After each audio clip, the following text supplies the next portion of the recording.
I've helped countless loan officers reach over $25 million, $50 million, and even $100 million a year in personal production. And I've become one of the top sought-after loan officer coaches in the United States, Canada, and now even Australia. And I can tell you this, the difference between struggling loan officers and the perennial top-producing loan officers isn't luck. It's knowing the myths or the limiting beliefs that keep you stuck. And once you see it, you'll never be able to do business the same way again. These are industry-wide myths that have been ingrained in your mind since day one. Myths that sound like common sense, but today I'm going to expose them. But what do you think is the biggest reason loan officers struggle? I want you to drop a comment below and tell me what you've seen that's ruined a lot of careers or stifled them. I want to hear it. Okay, so let's start with the biggest line in the mortgage industry first. The one that's been keeping loan officers stuck in a never-ending cycle of chasing, begging, and hoping for more business. You've been told that if you just build relationships with real estate agents, that they'll send you a steady stream of referrals. That realtors are your golden ticket to a thriving mortgage business, and the key to success is networking with as many real estate agents as possible. This works for a small fraction of loan officers, but for most, it doesn't help, because first and foremost, for networking to work, you have to be worth networking with. And secondly, it's to actually have a process to your networking meetings, or you'll just be spinning your wheels and you'll be at the mercy of a handful of real estate agents. Think about it. Most realtors already have a go-to lender, and some have been working with that go-to lender for years. You're just another loan officer that randomly slides up in their DMs on social, hoping to get a shot. So what do? They'll continue to brush you off, or they might send you some of their scratch and dent leads, or they might not even do any business at all. And even if you do get a referral in most cases, you're still not in control, because the referring realtor holds all the power and influence. And if all your business is built on only real estate agents with a small group of real estate agents, it's called high concentration risk. This is where you have low diversity in your referral pillars, which is dangerous because, as you know, business is not unconditional love. It's conditional. And most real estate agents are not going to be loyal to you forever. In fact, they can just cut you off completely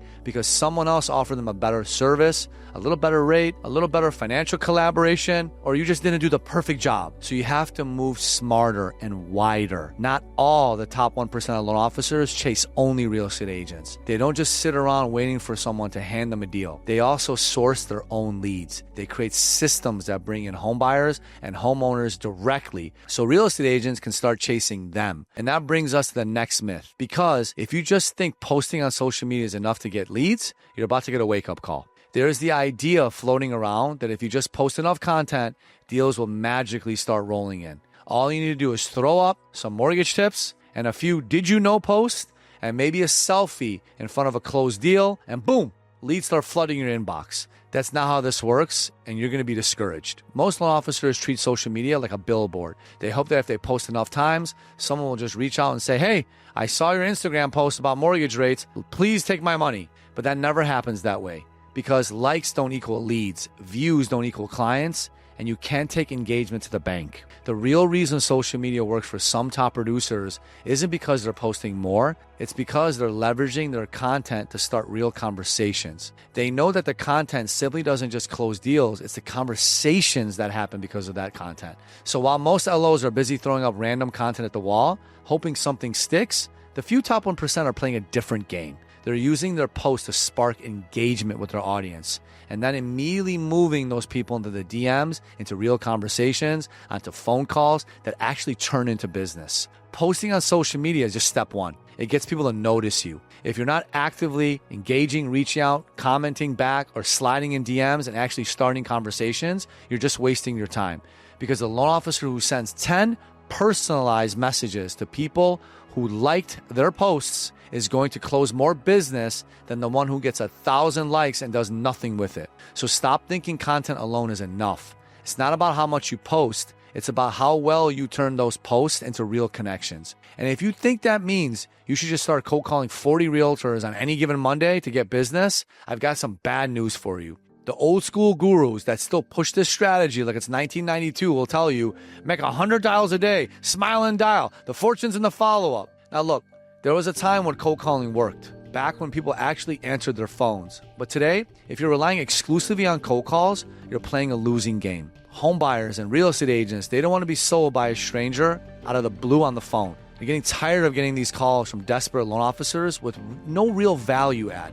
And let's be real, how many times have you answered a random number and thought, oh great, I can't wait to be pitched right now? Exactly. Even if you do get someone on the phone, you're starting from a place of high resistancy and low trust. They don't know you. They don't trust you. And now you've got to work 10 times harder to get the conversation going. You got to go from a place of high tension and low trust. That's what keeps cold calling a grind. It's exhausting and it's completely unnecessary in this day and age if you want to build your business the right way. Those cold calls can be warmed up. So ask yourself, do you want to spend your days chasing people who don't even want to talk to you? Or do you want to invest time in building a system that warms up and attracts your target audience to you? Because the top loan officers on social aren't dialing numbers hoping for a yes.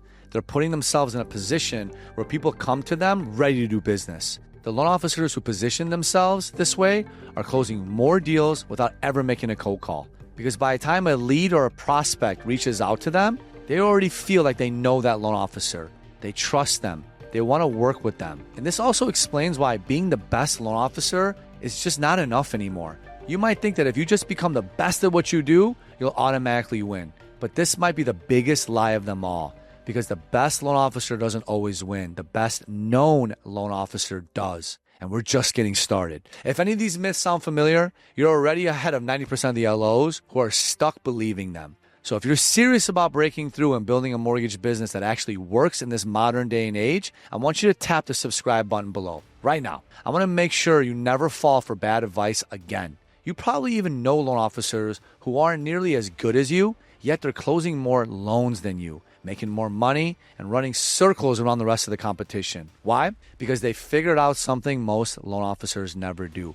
Perception beats skill. Yes, visibility beats ability. Most home buyers don't care about how much you know.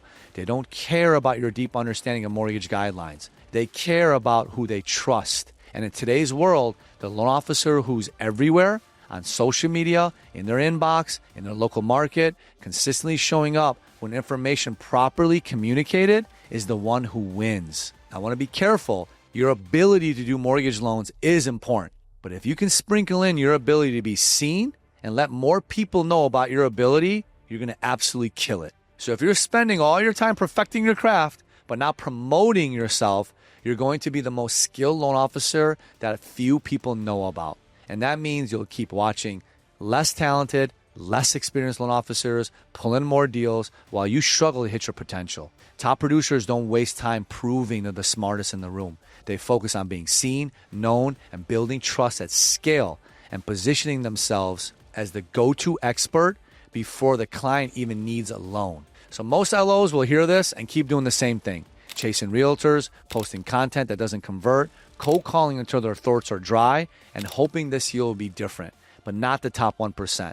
The top 1% gets different results because they use a different system. I have a training where I'll give you the exact 5-step realtor engagement system that's helped loan officers triple their lending business without begging for referrals. I'll even show you how to generate high-quality leads through financial advisors every month, how to position yourself so buyers and agents chase you, and the 3 types of content that bring some of my students up to 5 quality leads and connections a day.